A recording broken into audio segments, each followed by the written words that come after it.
बिस्मिल्लाहिर्रहमानिर्रहीम। अस्सलाम वालेकुम।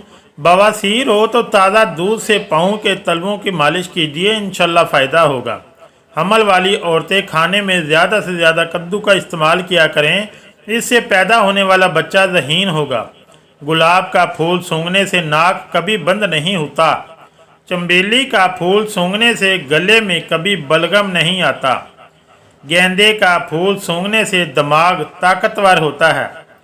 सूरजमुखी का फूल सूंघो तो ज़हनी सुकून मिलता है। नरगिस का फूल सूंघने से दिमाग की रगें खुलती हैं।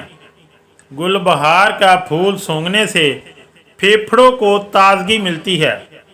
अगर आप अच्छी आवाज़ बनाना चाहते हैं तो शहद गर्म करके नहार मुँह थोड़ा सा चाट लिया करें।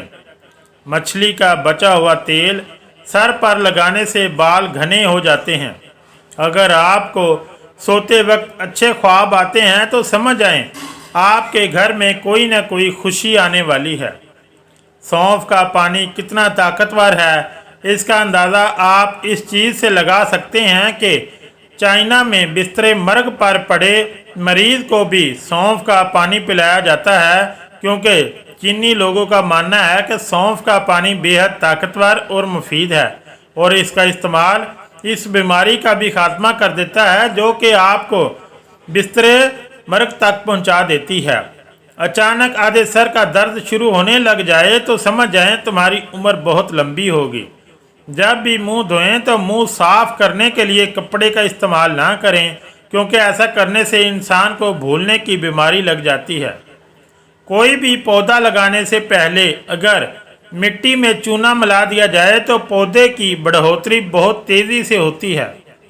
सोते वक्त कमर के नीचे गोभी के फूल का पत्ता रख दिया जाए तो फालतू चर्बी बहुत जल्द पिघल जाएगी। अगर टोटके अच्छे लगे तो चैनल को लाइक और सब्सक्राइब ज़रूर करें। शुक्रिया। अल्लाह।